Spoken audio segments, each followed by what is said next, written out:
শয়তান যতক্ষণ ক্ষমতায় থাকবে, শয়তান বলতে আমি বিজেপিকে বলছি, তখন এসআইয়ের ক্ষেত্রে যেমন নানান রকমের নিয়মকানুন পাল্টাচ্ছে, মানুষের জীবনের বিভিন্ন ক্ষেত্রে নানা ধরনের অজুহাত তারা খাড়া করবে, করে এটা করতেই থাকবে।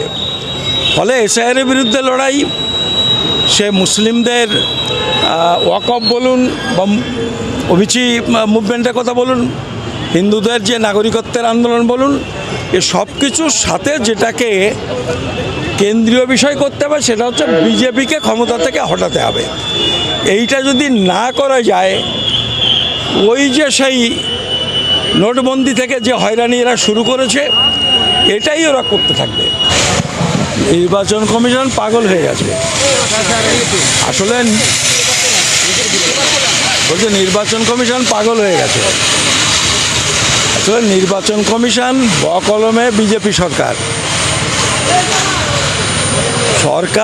নির্বাচন কমিশনকে একটা টার্গেট দিয়ে দিয়েছিল এবং বুঝতে পারছে সেই টার্গেটটা যাতে বিজেপির নির্বাচনের পক্ষে যায় সেরকম একটা টার্গেট দিয়েছিল। প্রথমে যে নিয়মকানুন করেছিল, যে ক্রাইটেরিয়া করেছিল, সেই অনুযায়ী এখনও পর্যন্ত চলছিল বা 5 দিন আগে পর্যন্ত চলছিল। তাতে ওরা দেখতে পাচ্ছে যে বিজেপি যা চাইছিল সেটা হচ্ছে না। বেশি বেশি করে মতুয়া, উদ্বাস্তু বা হিন্দুদের ভোটই বাদ যাচ্ছে, মুসলমানদের সেভাবে আটকাতে পারছে না।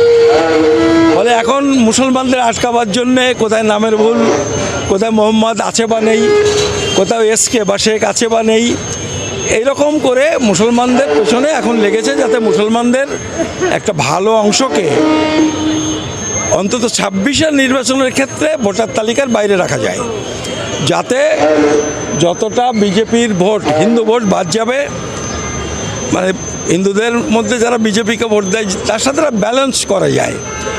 সেই জন্য তারা আজকে এই সমস্ত করছে বলে আমার মনে হয়।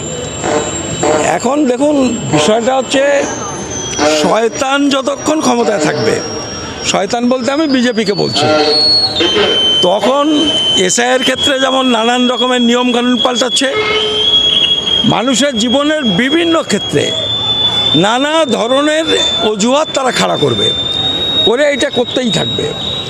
ফলে এসআইয়ের বিরুদ্ধে লড়াই, সে মুসলিমদের ওয়াকফ বলুন বা ওবিসি মুভমেন্টের কথা বলুন, হিন্দুদের যে নাগরিকত্বের আন্দোলন বলুন, এ সব কিছুর সাথে যেটাকে কেন্দ্রীয় বিষয় করতে হবে সেটা হচ্ছে বিজেপিকে ক্ষমতা থেকে হটাতে হবে। এইটা যদি না করা যায়, ওই যে সেই নোটবন্দি থেকে যে হয়রানি এরা শুরু করেছে, এটাই ওরা করতে থাকবে। এখনও অবধি ওরা বলছে উন্নয়নের কথা, হিসেব করলে দেখবেন নেহেরু আমল থেকে কংগ্রেস আমলে যে সরকারি সম্পত্তিটুকু তৈরি করেছিল, আজ পর্যন্ত সেইটুকু বিক্রি করে করে ফুটানি হচ্ছে। সেইগুলো বিক্রি করে, সরকারি সম্পত্তি বিক্রি করে কিছু এদিক ওদিক কাজ হচ্ছে। ফলে আমি বলবো, বিভিন্ন বিরোধী দলের কাছে আমার আবেদন আপনাদের মাধ্যমে, যে ওই আমার কতটুকু ভাগ বাড়লো কতটা কমলো এই না করে সবাই এককাট্টা হয়ে আগে বিজেপিকে হারান, তারপরে নিজেদের মধ্যেকার লড়াই নিজেরা আপনারা বুঝে নেবেন, না হলে সবার কিন্তু পার্টি গুটিয়ে যাবে। নির্বাচন কমিশনার কি বিজেপিকে সুযোগ করে দেওয়ার জন্যই কি 2026 ইলেকশন আছে, সেই ক্ষেত্রে কি এসআইআর এরকম চলছে? এটা তো একেবারে 2026-এ ক্ষমতায় আসবার জন্য এই সমস্তগুলো করছে, এবং এই প্রচেষ্টা তারা চিফ ইলেকশন কমিশনার নিয়োগের ক্ষেত্রে আইন পাল্টেই শুরু করেছে। চিফ জাস্টিসকে বাদ দিয়ে সরকারে যারা আছে তাদের 2জন, প্রাইম মিনিস্টার এবং একজন মন্ত্রী, আর একজন হচ্ছে বিরোধী দলের নেতা। তার মানে সরকারে যারা আছে তাদেরই হবে চিফ ইলেকশন কমিশনার, যেটা গণেশ কুমার হয়েছে। এখন গণেশ কুমার মানে হচ্ছে তাকে সঙ্গী গণেশ বলেই জানে, মানে সঙ্গী মানে আরএসএস সংঘ পরিবারের লোক, ফলে সে যা করে তাই করছে। ফলে এই ভোগান্তি আটকাতে গেলে বিজেপিকেই পরাস্ত করতে হবে। বিহারে যেটা হয়নি পশ্চিমবাংলায় হচ্ছে, এটা কি শুভেন্দুর চালাকি বলে মনে করেন? শুভেন্দুর চালাকিরা, পশ্চিমবঙ্গের মাটিটা একটু আলাদা, সেটা বিজেপি একটু একটু করে বুঝতে পারবে। শুরু হয়ে গেছে, এখন দেখা যাক। এমন হতে পারে যদি আন্দোলনটা আরও অনেকটা এগিয়ে নিয়ে যাওয়া যায়, তাহলে এই গোটা ব্যাপারটাই হয়তো বিজেপির ক্ষেত্রে বুমেরাং হয়ে যেতে পারে।